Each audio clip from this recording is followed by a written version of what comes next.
এই দুনিয়ার পুরো জীবনটা এটা হচ্ছে লালসাময় একটা জীবন, লোভ, মরিচিকা, মায়াজাল। এই মায়াজালে আমরা আটকে আছি, ফলে মৃত্যুর কথা আমরা ভুলে গিয়েছি। পাগলের মতো ছুটছিট, আরো টাকা লাগবে, আরো খ্যাতি লাগবে, আরো যশ লাগবে, আরো দাপট লাগবে। আমার এত টাকা দিয়ে কি হবে? এত সম্পদ দিয়ে কি হবে? এত ব্যস্ততা দিয়ে কি হবে তোমার? স্টপ, থামুন, অনেক হয়েছে। আন্না, থামুন, take a rest, take a breath and think about death. Think that you have to go back to your Lord. একটু বসেন না, একটু ভাবেন যে আমাকে চলে যেতে হবে, চলে যেতে হবে। এই কোলাহল, এই ব্যস্ততা, এগুলো থাকবে, থাকবো না আমি। সাইয়েদনা ওমর ফারুক বলেছেন, মুতু ক্বাবলা আন তামুতু, মরার আগে একবার মরো। হাসিবু ক্বাবলা আন তুহাসাবু আলাইকুম, তোমার হিসাব নেওয়ার আগে তুমি একবার নিজের হিসাবটা করো না। কাগজ বের করে একটু লিখো না কি কি ভালো কাজ করছিলা, যেগুলো দিয়ে নাজাতের ওসিলা হতে পারে। 1 2 3, আর কি কি আকাম কুকাম করছো দেখো না, লিখে দেখো তোমার অবস্থাটা কি। মরার আগে একবার মরো। মরার আগে খাটের মধ্যে শুয়ে শটান করে চোখ বন্ধ করে একবার মরার ভান করে দেখেন কেমন লাগে। চোখটা বন্ধ করেন আর ভাবেন আপনি নাই, কি কি হতে পারে ভাবেন।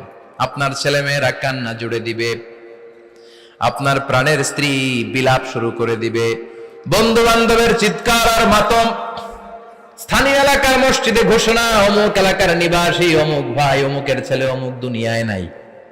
সব আত্মীয়রা চলে আসবে, ফেসবুকে স্ট্যাটাস দেয়া হবে, সবাই সবাইকে জানাবে বিকাল 4টায় অমুক হাই স্কুল ময়দানে আপনার জানাজা।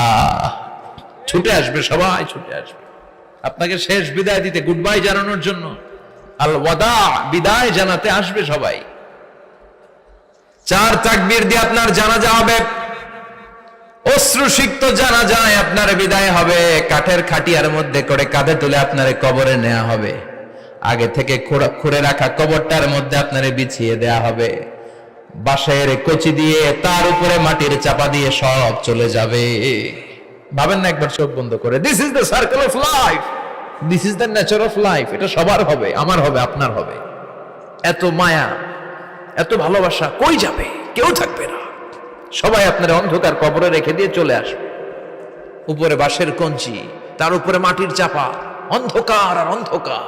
এই অন্ধকার যেন শেষ হতে চায় না, শুধুই অন্ধকার, ঠিক কিনা? এজন্য আমাদের চলে যেতে হবে। দাদা গেল, চাচা গেল, মামা গেল, আমাদেরকেও যেতে হবে, জোরে কোন ঠিক কিনা?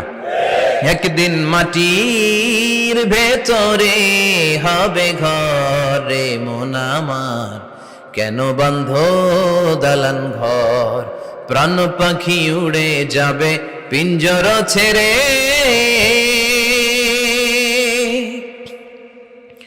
ধরা ধামে সবই রবে, তুমি যাবে চলে, বন্ধু বান্ধব যত, মাতা পিতা যারা সুত, সবই হবে তোমার পরে। মন আমার কেন বন্ধ দালান ঘর, একদিন মাটির ভেতরে হবে ঘরে মন আমার, কেন বন্ধ দালান ঘর, ঠিক কিনা? সব পরে থাকবে, চলে যেতে হবে আমাদেরকে। এজন্য আখিরাতের কথা যেন আমাদের স্মরণ হয়। বিশ্বনবী বলতেন, নাহাইতুকুম আন জিয়ারাতিল কুবুর, আমি তোমাদেরকে কবর জিয়ারত করতে আগে নিষেধ করতাম, কিন্তু এখন নিষেধাজ্ঞা প্রত্যাহার করে নিলাম। এখন সব সময় তোমরা কবরের সামনে যাবা আর জিয়ারত করবা। কবরস্থানে জানতো বড়ুয়া কৃষ্ণপুরের এই গ্রামের কবরস্থান আছে কোন দিকে?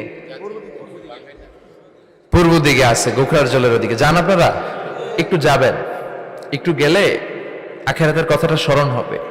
ওখানে ছোট শিশুরা শুয়ে আছে, কিশোর যুবকরা আছে, আপনার মতো তাগড়া যুবক মুরব্বীরা আছে।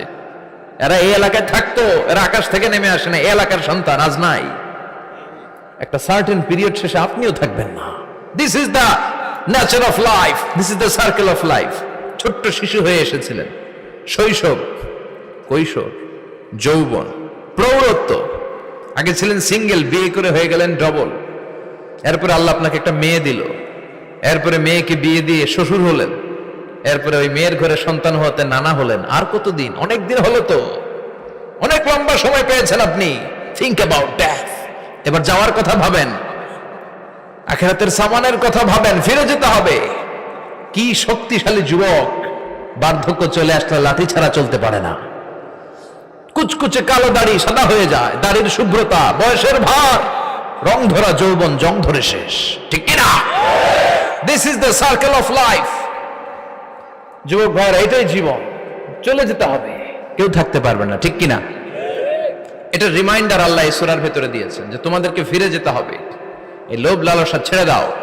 রব্বুল আলামিন বলেন, আলহাকুমুত তাকাসুর হাত্তা যুরতুমুল মাকাবির। ও গোলাম, দুনিয়ার সম্পদ, লোভ লালসা তোদেরকে পাগল বানিয়ে দিয়েছে। এই লোভ পাগলামি কোনোদিন তোদের থামবে না যতদিন না তোরা কবরে ঢুকবি, ঠিক কিনা? কার কথা? আল্লাহ বললেন, দুনিয়ার সম্পদ আর লোভ আর মোহে তোমরা গাফেল হয়ে গিয়েছো।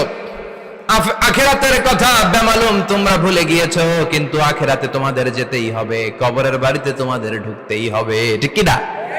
যেতেই হবে, আমরা ভুলে যাই। আলহাকুমুত তাকাসুর, অতিরিক্ত পাওয়ার লোভ, বেশি বেশি খাওয়ার লোভ, বেশি বেশি জমানোর লোভ মানুষকে গাফেল বানিয়ে দিয়েছে। এটা মানুষের স্বভাব, আরো চাই আরো চাই, এই স্বভাবটা আছে না নাই? দেখবেন ছোট বাচ্চারা মসজিদের দোয়া অনুষ্ঠান শেষে জিলাপি দেয় না? বড়ুয়া কৃষ্ণপুর কি দেয়? আগে বাতাসা দিত না, এখন কি দেয়? জিলাপি দেয়, মিষ্টি দেয়। তো মসজিদের 2-3 গেট থেকে যদি দেয়, ছোট বাচ্চারা দেখবেন এদিক দিয়ে কয়েকটা নিয়ে আবার ওই গেটে লাইন ধরে। ওর হাত হলো ছোট হাত, ওর হাত ভর্তি জিলাপি, আর নেওয়ার জায়গা না, এরপর আরেক জায়গায় লাইন ধরছে, আরো লাগবে আরো লাগবে, এই আরো আরো আরো চাই, এই স্বভাবটাই মানুষকে কুড়ে কুড়ে শেষ করে দিয়েছে। এত লাগবে কেন তোমার? চাহিদার কোনো শেষ নাই, unlimited demand of human being. যার আছে বেশি তার চাই বেশি, যার সাইকেল আছে তার হুন্ডা চাই, হুন্ডা আছে তো প্রাইভেট কার চাই, প্রাইভেট কার আছে তো প্লেন চাই, প্লেন আছে তো হেলিকপ্টার চাই, হেলিকপ্টার আছে তো ওইটা চাই, ওইটা আছে তো সেটা চাই, ঠিক কিনা? এলাকার মেম্বার যে হয়েছে চেয়ারম্যান হতে চায়, আছে না নাই? চেয়ারম্যান সাহেব এমপি হতে চায়, আছে না নাই? এমপি সাহেব মন্ত্রী হতে চায়, আছে না নাই? মন্ত্রী সাহেব প্রধানমন্ত্রী হতে চায়, আছে না নাই? কিন্তু এই দেশে সুযোগ নাই, কথা কন। এই দেশে প্রধানমন্ত্রী সিলেক্টেড, 2-3 জনের বাইরে কেউ প্রধানমন্ত্রী হতে পারবি না, ঠিক কিনা? আমার এই জীবনে তো আমি 2-3 জনই দেখলাম। বেগম খালেদা জিয়া, মাননীয় প্রধানমন্ত্রী শেখ হাসিনার ছোট্টবেলা দেখেছি এরশাদকে, আমরা তখন ছোট। তো মানুষের চাহিদার কোনো শেষ নাই, যার আছে বেশি তার চাই বেশি। এজন্য বিষ্ণু বলেছেন, উনজুরু ইলা মান হুয়া আসফালা মিন, তোমার চেয়ে যে খারাপ আছে ওর দিকে তাকাও। ওয়ালা তানজুর মান হুয়া আ'লা মিন, তোমার চেয়ে যে ভালো আছে ওর দিকে তাকায়ও না, তোমার চেয়ে যে খারাপ অবস্থানে আছে ওর দিকে তাকাও। অনেকে নিজের অবস্থান নিয়ে সুখী না, এরকম আছে না নাই? আল্লাহ আমার এটা দিল না রে, ওইটা দিল না রে, পাইলাম না রে, কিচ্ছু হয় না, কি করব জীবনে, হতাশ। আসলে আছে কিন্তু অনেক, কিন্তু শুকরিয়া নাই, ডাকাত, ঠিক কিনা?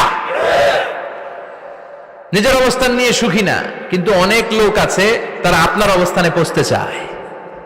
তাদের দিকে তাকিয়ে দেখেন, আপনি যে অবস্থানে আছেন এই অবস্থানে পৌঁছাটা অনেকের কাছে স্বপ্ন।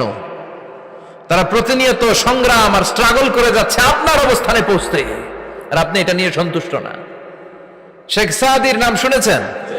বালাগাল উলা কাশাফাত দুজা, এই কবিতাটা রচয়িতা ইরানের বিখ্যাত এক কবি। উনি একবার আর্থিক সমস্যার মধ্যে দিয়ে সময় কাটাচ্ছেন, টাকা নাই, পয়সা নাই, পায়ে দেওয়ার মতো জুতা নাই। উনি খুব দুঃখ পেলেন, হায় রে, আমি ইরানের এত বড় কবি, আমার পায়ে দেওয়ার মতো জুতা নাই। দুঃখ ভরা মন নিয়ে রাস্তায় হাঁটতে বেরোলেন। হাঁটতে হাঁটতে হঠাৎ দেখলেন একটা লোক শুয়ে শুয়ে কাঁদছে, ওই লোকটার 2টা পাই নাই, পাই নাই। উনি সেজদায় পড়ে গেলেন, আল্লাহর কাছে ক্ষমা চাইলেন, আল্লাহ অনেক দিয়েছো, শুকর আলহামদুলিল্লাহ। এজন্য যেই পরিস্থিতিতেই থাকি না কেন আমরা কি পড়বো? জোরে বলেন, কি পড়বো? এজন্য আল কানাতু মিনাল ইসলাম, অল্পে তুষ্ট থাকার নাম হলো ইসলাম। সম্পদ লাগবে কিন্তু সম্পদের পাহাড় লাগবে না, ঠিক কিনা? অল্প খান, অল্প পড়েন, অল্প জামান, অল্পের ভেতরে বরকত ঢুকায়া দিছে কে? দেখবেন যাদের সম্পদ অল্প তারা সুখী বেশি। জরিপে এটা দেখা গিয়েছে, অনেক সার্ভেতে এটা এসেছে, যারা সম্পদশালী এরা দুঃখী বেশি। এদের দুঃখ বেশি, টেনশন বেশি, খুব স্বাভাবিক। টাকা যার বেশি, রোগ তার বেশি। টাকা যার বেশি, টেনশন তার বেশি। টাকা যার বেশি, ঘরে শান্তি তার কম। আছে না নাই? ঘরের ভেতরে অশান্তি, ছেলে কথা শোনে না, ছেলে টানে গাঞ্জা, মেয়ে করে পরকিয়া। আছে না নাই? স্ত্রী কথা শোনে না, ভালোবাসা নাই, ঘরটা জাহান্নামের টুকরা। রোগ বালাই, এক একটা হসপিটাল বিল পরিশোধ করতে মাসে 5 লাখ 10 লাখ। আছে না নাই? কিছু খেতে পারে না, ডাক্তার একেবারে ডায়েট মেনু বেঁধে দিয়েছে। Diet, very diet menu. এটা এটা এটা এটা কিছুই খাবেন না, শুধু গরু খাবেন না, খাসি খাবেন না, চিংড়ি খাবেন না, খালি ঘাস খাবেন। ইচ্ছে মতো ঘাস খাবেন, মানে ঘাস জাতীয় যত আইটেম আছে সব খাবেন। শাক খাবেন, সবজি খাবেন, সালাদ খাবেন। গরু, চিংড়ি, মুরগি, গোশত, ইলিশ কিছু খেতে পারে না। তাহলে রোগ বেশি, খাওয়ার মজা নাই, ঘরে সাংসারিক শান্তি নাই, খালি ব্যারাম আর ব্যারাম। ঠিক কিনা? কিন্তু সম্পদের পাহাড় ঘটেছে। আর অল্প যারা খায়, অল্প পড়ে, রিক্সাওয়ালা, কুলিওয়ালা, অল্প বেতনের চাকরি, কিন্তু হক হালালি মেনে চলে, দেখবেন শান্তি আছে অনেক। হ্যাঁ, বাসা ভাড়া দেয়, ফ্যামিলি চালায়, বাচ্চাদের স্কুল বিল, এরপরও মাস শেষে 1-2 হাজার টাকা হাতে থেকে যায়। আর ওর প্রতি মাসে 10 কোটি টাকা ইনকাম, তারপরও ব্যাংকের ঋণ আছে না নাই? সুখ কারে বলে? কিভাবে আপনি সুখকে ডিফাইন করবেন? সুখ তো টাকায় কিনা যায় না। শান্তি টাকা দিয়ে হয় না, শান্তি দেওয়ার মালিক কে? শান্তি আছে অল্প খেয়ে শুকর করার মধ্যে, শান্তি আছে আলহামদুলিল্লাহর মধ্যে। চিল্লায় বলেন ঠিক কিনা? এজন্য অল্প খাবো, অল্প পড়বো, অল্প জামাবো, অল্পের ভেতরে বরকত দিয়েছে কে? দেখেন, ধনী ভাইরা খেতে পারে না, কিন্তু রিক্সাওয়ালার কি সমস্যা হয়? রিক্সাওয়ালারা সব খেতে পারে। কুলিওয়ালা, দিন মজুর, এরা একেবারে স্লিম, সুঠাম দেহি, মেদহীন পেট, পেটে কোনো মেদ নাই, ভুড়ি নাই। আর কোটিপতিদের মেদ আছে না নাই? এত বড় বড় পেট। ঠিক কিনা? আমাদেরও পেট আছে, তবে হালাল পেট। এটা হারাম টাকা দিয়ে এই ভুড়ি বানাই নাই আমরা। ছেলে বলেন ঠিক কিনা? রিক্সাওয়ালা, কুলিওয়ালা নিজেও নামাজ পড়ে, বউ নামাজ পড়ে, বাচ্চাটাও নামাজ পড়ে, রিক্সা চালায় আর জিকির করে লা ইলাহা